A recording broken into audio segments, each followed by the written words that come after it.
of the 1987 Constitution provides, no law shall be passed abridging the freedom of speech, of expression, or of the press, or the right of the people peaceably to assemble and petition the government for redress of grievances.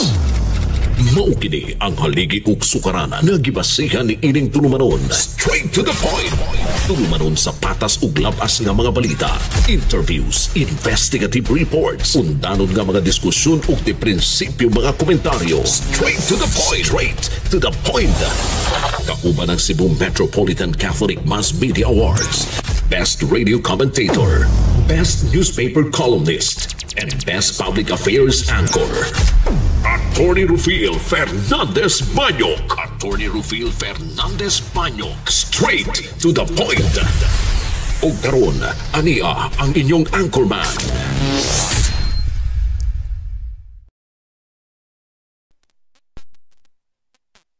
Wakto mahimo aron sa pagpakigbatok sa kamatuoran, kundili aron sa pagdapig sa kamatuoran.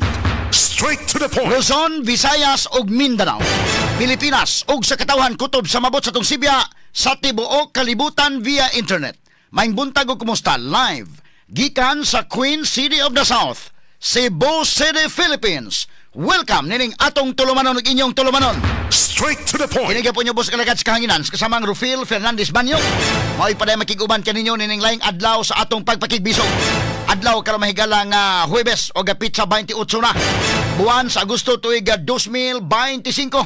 Straight to the Sa point. gihapon natagantag pagtaga ng mga issues nga mahilabot ang lungsod, nagbagang mga expose, nagunang mga reports, ginhilamang gihapon mga higala sa atong pagaban-uban nining atong tulumanon ug inyong tulumanon. Straight to the point. Nagunas tumiskutaran karong butaga mahigala ang Pag-asa padayong nagmonitor sa low pressure area nga sulod sa Philippine Area of Responsibility (CONPAR). Nahimutang kini sa may Cavite area og dunay high nga tsansa nga mahimong usa ka tropical depression sud sa 24 oras. Straight to the point. Samtang sa laing bahin, Kapitolyo mukibhang og 60% sa budget sa probinsya alang sa sunod tuig nga budget mga kahigalan. Straight to the point. Gikan sa kasamtangan nga 25 billion nga annual budget, himuon na lang kini nga 10 ngadto sa 11 billion pesos sa 2026. Straight to the point. Kini mahigala mo ay realistic nga budget.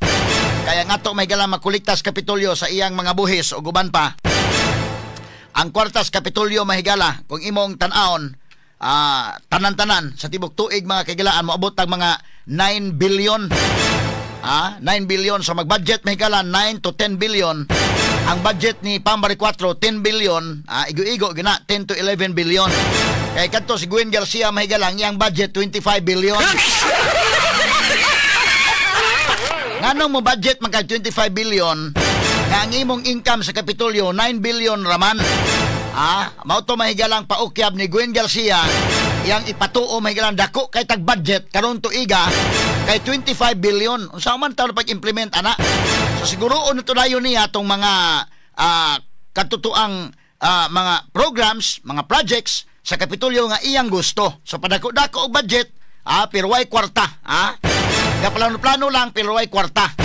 So unahon to niya butag kwarta ang suri-suri Sugbo og ang Pasigarbo sa Sugbo. Straight to the point. Karon si Pambari 4 ang giuna mahigala ang mga district hospitals, mga provincial hospitals, ngani nag-hire na sad mahigala og additional nga mga doctors, mga 3C additional ka mga doctors og mga 30 kapin ka mga nurses aron i-deploy sa atong mga tambalanan sa probinsya. Straight to the point. Oni mahigala ang serbisyo publiko under sa administrasyon ni Governor Pambari 4. Straight to the point. Sa pikas bahin, kapin sa 40 ka domestic, international o domestic nga mga flights sa Mactan Cebu International Airport na langan o nakansilar tungod sa pag-ayo sa danyos nga bahin sa runway sa airport kagahapon. Straight to the point. Sa nagpagtagad lubutaga mahigala sa tubaban-uban usab nining atong tulumanon ug inyong tulumanon. Straight to the point. Samtang sa laing bahin ang Dastria dito mahigala sa lungsod sa Santa Fe, Isla sa Bantayan.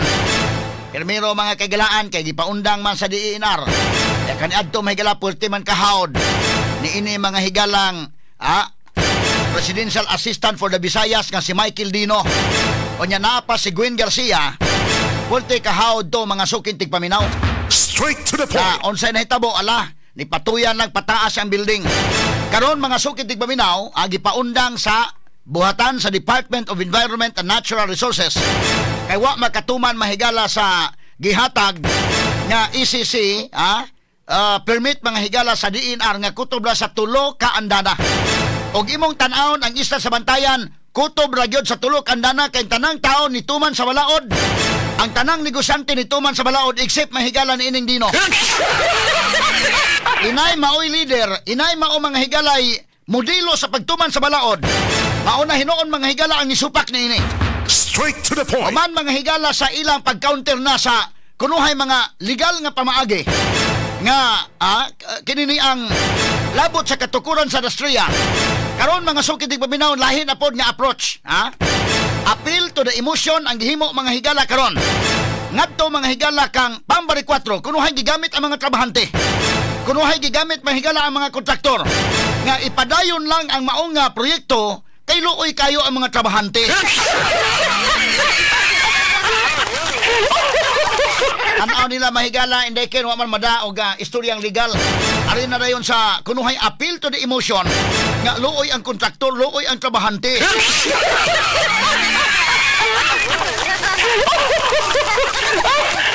Mana pwede nga inaana o magtrabaho sa legal nga pamaagi.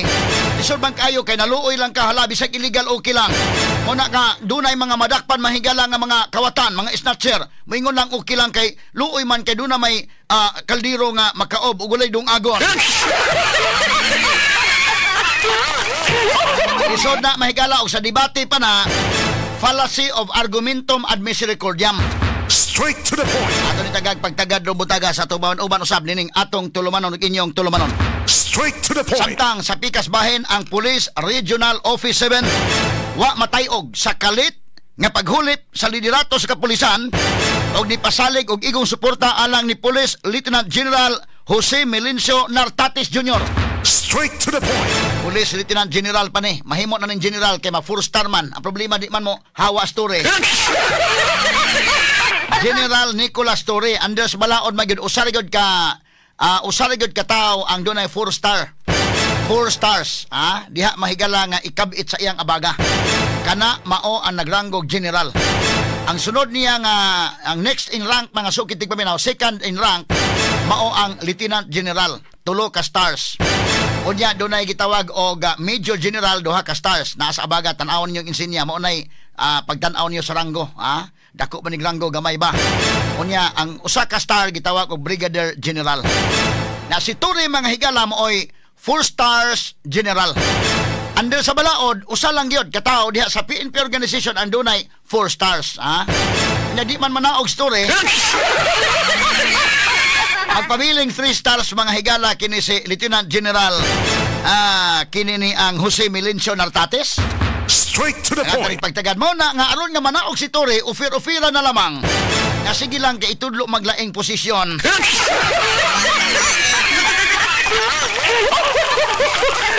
Pagtagad Robotaga, unsa ba gyud natagakan ni Torre, unsa ba gyud natanggalan? Ato ninya ipadayon Robotaga sa ato bawan-uban usab nining atong tulumanon ug inyong tulumanon. Straight to the point. Samtang sa kauluhan, si Nicolas Torre day mga higala, kini ni ang miadto day mga kaigsunan. Kini ni ang nipatimaw gahapon og ni klaro nga wa siya nahiubos kuno matud pang Presidente Ferdinand Marcos Jr.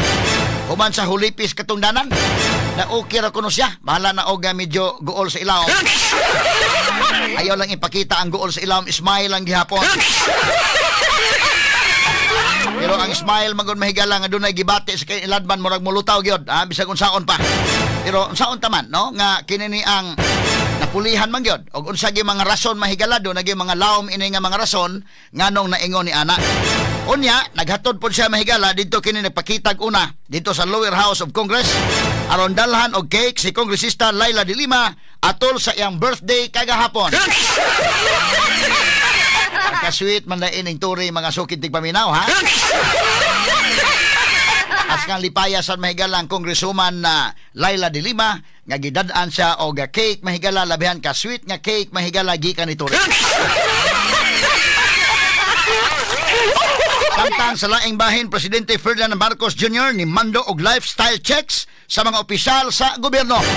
Wala, klaruhan na ng lifestyle check. O ang tanan magani, ma-appeal gyud ka Mr. President og lifestyle check anang kalakihan. Kini og uban pang mga isgutanan nga mabati exclusive over DYHP RMN Cebu. 612 sa dial sa inyong mga radyo sa 93.9 IFM. Sa serbisyo publiko, maaasahan mo mga balita'y detalyado.